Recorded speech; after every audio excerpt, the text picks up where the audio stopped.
इस वक्त हम गोरखपुर में हैं और हमारे पीछे देख सकते हैं यहाँ पर कुछ महिला हैं, कुछ बच्चियाँ हैं और एक बहन है। और इस परिवार के ऊपर एक घटना हुआ है और एक कौन सी घटना है, किस तरीके से हुआ है, कौन सी साजिश के तहत हुआ है कि साजिश के तहत नहीं हुआ है, इन सब चीज़ों को जानने के लिए, समझने के लिए मुख्यमंत्री के शहर गोरखपुर में हूँ और आइए इनसे बात करते हैं। और सबसे पहले आप बताइए क्या हुआ था आपके पिता के साथ? जी, मेरे पिता के ऊपर फर्जी एफआईआर करके उनको इतना मेंटली प्रेशराइज़ किया गया जिसकी वजह से उनकी मौत हो गई। उनके ऊपर फर्जी एफआईआर बार बार किया गया और उनको बार बार बोला गया कि आपको उठवा ले जाएंगे, आपको, आपके परिवार को हम जान की धमकी दी जा रही थी बार बार। और इस वजह से वो बहुत ज़्यादा ही सदमे में चले गए, इसी वजह से उनको हार्ट अटैक आ गया। धमकी किसकी वजह से दी जा रही थी, कुछ जानकारी है? हमारी जैसे ज़मीन थी तो उसको लोग कह रहे थे कि आप अपना रास्ता छोड़, वो अपने हमारे ज़मीन पे कब्ज़ा करके। और कब्जा कौन किया था? अनिल त्रिपाठी। अनिल त्रिपाठी जी कह रहे थे आपके पिताजी से? हाँ। क्या कह रहे थे?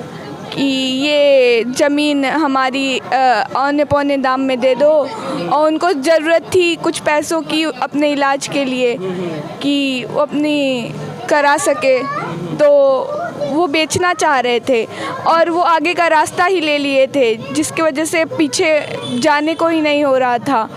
और उनके ज़मीन को लेने की वजह से वो बार बार उनको प्रेशराइज़ किया जा रहा था कि आपको उठा ले जाएंगे, आपके ख़ानदान को बार बार सबको धमकियाँ दी जा रही थी।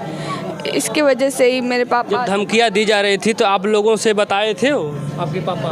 नहीं, हमारे पापा नहीं। और देख सकते हैं ये दो बहन हैं जिनके पिता नहीं है, इनके सर से उनका साया उड़ चुका है और ये उनकी पत्नी है। और पत्नी के मैं कहूँ तो आज इनके पति नहीं है। और पति कैसे नहीं है, क्या हुआ था, बताइए पूरा टोटल बताइए, मामला बताइए क्या हुआ था।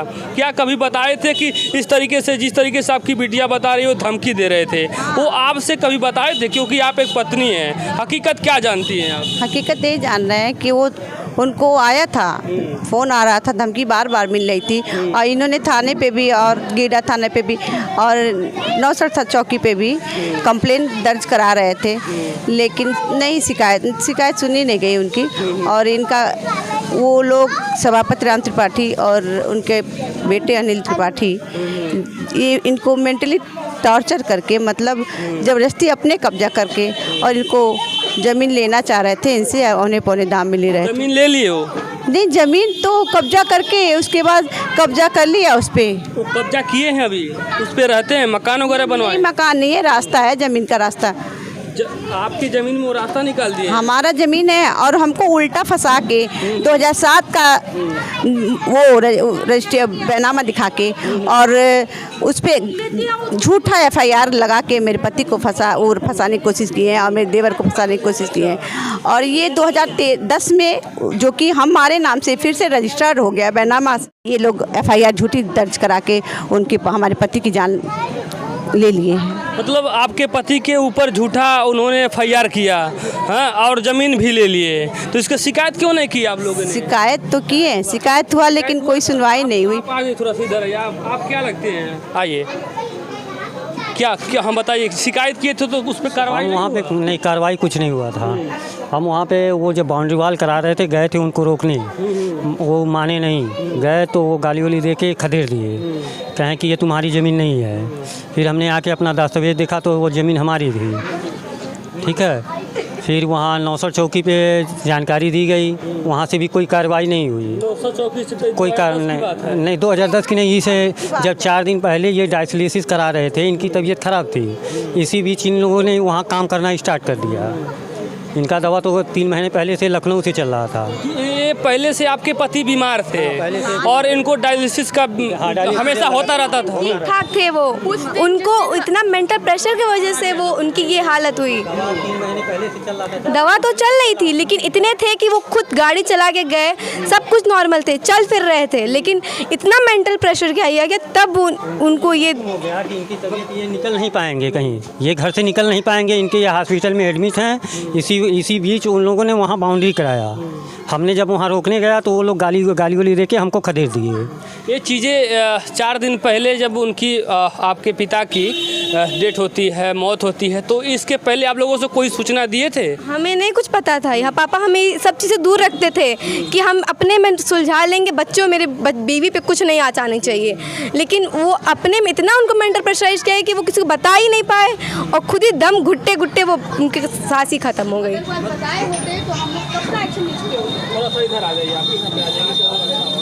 जी बता रहे थे, अगर वो बताए होते तो आज ये नौबत नहीं आई होती और हम लोगों सब आने से पहले रोक दिए होते।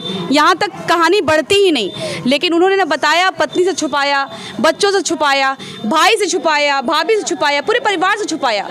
तो अब क्या कहते हैं ना कि इसीलिए एक सीख मिलती है कि कभी भी आपसे कोई घटना हो, दुर्घटना हो, कोई धमकी दे रहा तो छुपाइए मत। अगर आज वो अपनी पत्नी को ही बताए होते, पत्नी अर्धांगिनी होती है, तब भी आज ये नौबत नहीं आई होती।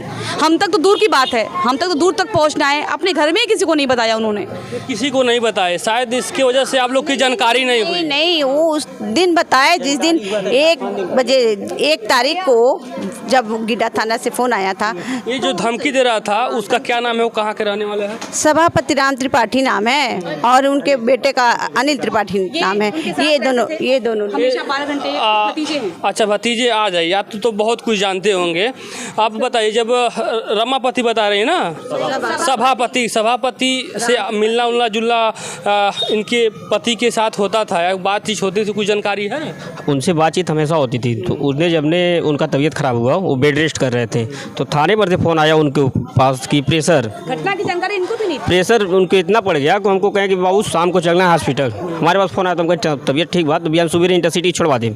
सभापति क्या इन लोगों की जमीन ले लिया है? जमीन कब्जा कर चुके हैं, मौके पे कब्जा है, बाउंड्री करवा दी है। बाउंड्री करवा ली? हाँ। और नाम इनका है कागज में? नाम भी है, रजिस्ट्री भी इनके नाम से, खाली दाखिल भी है। जो यहाँ की पांग है फर्जी 2007 की लगा कर उनके नाम से FIR करवा दी। क्या थे, किसानी वगैरह करते थे? नहीं, जमीन का काम करते थे। हाँ, जमीनी का इनका काम रहता था, गृहस्थी था। हाँ, यानी वो भी जमीन का काम करता था? जी। सच ये है कि मतलब आपके पिताजी जो थे जमीन का काम करते थे और जिन्होंने कब्जा किया है वो भी जमीन का काम करता था, और शायद इसके वजह से वो कब्जा कर लिया और आपके पिता जो हैं आप लोगों को नहीं बताए। इसलिए किया क्योंकि वो कब्जा इसलिए किया क्योंकि उस जमीन की रेट दिन पे दिन बढ़ रही थी, क्योंकि वो हाईवे के पास था। तो जब रेट बढ़ेगी तो उसकी डिमांड ज़्यादा होगी, और डिमांड जब ज़्यादा हो जाएगी तो उसको वो नहीं चाह रहा था कि मेरे पापा वो जमीन बेच के वो कमाए, ले अपना पैसा। क्या बता रहे थे? आगे का रास्ता जब रोक देंगे तो पीछे का जमीन का होएंगे। 4 दिन हो गया आज, 6 दिन हो गया, और 6 दिन में आप लोगों को न्याय वगैरह कहीं से उम्मीद मिली? नहीं, कोई उम्मीद कहाँ आपने गए थे न्याय के लिए? उम्मीद तो मिली। हम पहले सबसे पहले 1 तारीख को आए तो पहले संपर्क किया, हमने प्रेस कॉन्फ्रेंसिंग कराई, मीडिया से संपर्क किया, और हमारा 2 तारीख को प्रेस कॉन्फ्रेंसिंग हुआ। उसके बाद से हम IDG के पास गए, वहाँ पे उन्होंने निष्पक्ष जांच का ऑर्डर दिया, उनके लिए मैं उनको बहुत बहुत धन्यवाद देती हूँ। फिर IDG साहब ने 48 घंटे के अंदर रिपोर्ट मांगी SP सिटी से। आज SP सिटी हम लोग को बुलाए हुए थे और SP सिटी के पास गए, उन्होंने निष्पक्ष जांच की बात कही और तुरंत ऑर्डर भी किया है। सब सारी डिटेल निकलवाई उन्होंने मुझे। लेखपाल का जो तहरीर था वो भी हमें प्रोवाइड कराया, जिसके बाद हम तह तक गए कि इस पीछे जो है ना, इसका हाथ जो है यहाँ की लेखपाल प्रियंका श्रीवास्तव, जिनकी लीपापोती ऑडियो रिकॉर्ड मेरे पास प्रूफ है, उनकी लीपापोती की वजह से ही ये FIR हुई और उनकी जान गई है, जिसमें वो सभापति त्रिपाठी अनिल त्रिपाठी के साथ मिलकर के, अब प्रेशर में हो या घूस हो या क्या हो, जिसकी पुष्टि मैं नहीं कर रही हूँ, लेकिन कोई तो कारण होगा जिसकी वजह से उन्होंने इतना बड़ा कांड अनदेखा किया कि खतौनी जो कि उनके पास ऑलरेडी रिकॉर्ड होती है, उस रिकॉर्ड पर ना देख करके जो उसने दिया उसी खतौनी पे उन्होंने बहुत बेतुकी बात कही है, जो कि मैं अभी रिवील नहीं कर सकती। टाइम आने पे मैं आप लोग को ऑडियो प्रूफ भी दिखाऊंगी कि इस ऑडियो में सुनिए कि लेखपाल खुद क्या बयान दे रही हैं कि हमको जो खतौनी दिया हमने उस पर देख करके कह दिया, और अभी वो उन्होंने सही रिपोर्ट लगा दी है, जिसको हम लोग निकलवाएंगे और उसके बाद उन पर एक्शन लेंगे। चलिए, हम उम्मीद करते हैं कि ये मुख्यमंत्री के शहर है और मुख्यमंत्री के शहर में इन लोगों की ज़मीनों को किस तरीके से कब्जा किया गया, अब इन लोगों का कहना है। सच क्या है अब ये जांच के बाद ही पता चलेगा। क्या सच में इनके ज़मीन उन्होंने कब्जा किया था? क्या सच में उसके वजह से इनके पिता की मौत हुई थी? अगर हुई थी और निष्पक्ष जाँच करके इस यहाँ गोरखपुर ज़िले के DM साहब से भी निवेदन है इन तथ्यों को जाँच करके और निष्पक्ष जाँच करके इन परिवार पीड़ित जो परिवार है इनको न्याय दिलाने का कृपा करिए। तो हम उम्मीद करते हैं यहाँ के प्रशासन से, जिस तरीके से योगी जी कहते हैं भूमाफिया जो है, जो गुंडा है, जो बदमाश है, उनका जगह खुले में नहीं है, उनका जगह जेलों में है। तो अगर वो गलत किए हैं, अगर भूमाफिया हैं तो उनके ऊपर कार्रवाई होना चाहिए, क्योंकि आज एक पिता के न होने की वजह से 4-5 ऐसे परिवार हैं जो मैं कहूँ तो इनका सहारा कोई नहीं है। तो उम्मीद करते हैं मुख्यमंत्री साहब, एक उत्तर प्रदेश के मुख्यमंत्री संत हैं और संत के नज़रों में अगर इस तरीके से खबर और उत्तर प्रदेश में खास करके ऐसी घटना होती है तो मुख्यमंत्री जी अगर मेरी बात को आप सुन रहे हैं, इन परिवारों को न्याय जरूर दीजिएगा। जय हिंद, जय भारत।